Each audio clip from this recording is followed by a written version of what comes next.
Hello students, ছাত্রমিত্র mathematics. এখন আমি solve করছি ক্লাস 9-এর 10.1-এর অঙ্ক। এখানে 11 দাগের অঙ্কটা সলভ করব। অঙ্কটা কি আছে দেখো। টাকায় 12টি জিনিস বিক্রি করে 4% ক্ষতি হয়। টাকায় মানে 1 টাকায় কটি জিনিস বিক্রি করলে 44% লাভ হবে? তাহলে 12টি জিনিসের বিক্রয় মূল্য কত? 1 টাকা।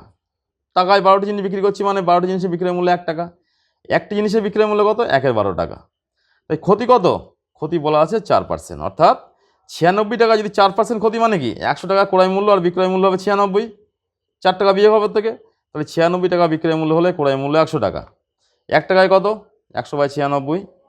আর 1/12, এই যে বিক্রয় মূল্য বার করেছি 1/12, 1/12 টাকায় কত? 100/96 ইন্টু 1/12। কাটাকুটি করে দাও, 4 দিয়ে 3 4 12, 4 25 সঙ্গে 100।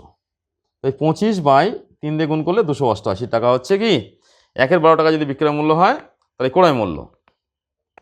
এখানে এই 96টা একটু বার করে দেখাচ্ছি, হয়তো বুঝতে পারবে না। দেখো, বিক্রয় মূল্য, বিক্রয় মূল্য 4% ক্ষতি মানে 100 টাকায় 4 টাকা ক্ষতি। তাই 100 মাইনাস 4 ইকুয়ালস টু 96 টাকা।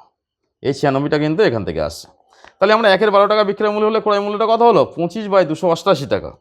এবারে দেখো, এখানে লাভ বলা আছে, এখানে লাভ বলা আছে 44%। তাহলে 100 টাকা বিক্রয় মূল্য হলে, 100 টাকা ক্রয় মূল্য হলে বিক্রয় মূল্য কত হবে? 44% লাভ, মানে 100 টাকায় 44 টাকা লাভ। তাহলে বিক্রয় মূল্য হবে 100 + 44 মানে 144 টাকা। 1 টাকায় বিক্রয় মূল্য হলে, 1 টাকা যদি ক্রয় মূল্য হয় তাহলে বিক্রয় মূল্য কত হবে? 144, আর কোনাকুনি 100টা নিচে আসছে। আর যেটা বার করেছি একটু আগে 25/288, তাহলে 25/288 টাকা যদি ক্রয় মূল্য হয় তার বিক্রয় মূল্যটা কত হবে? তো এইটার সাথে 25/288 গুণ করতে হবে। দেখো 1 এর 8 হয়েছে, কীভাবে দেখাচ্ছি। 25 দিয়ে 100 কাটলে 4 হবে, 4 25 সঙ্গে 100।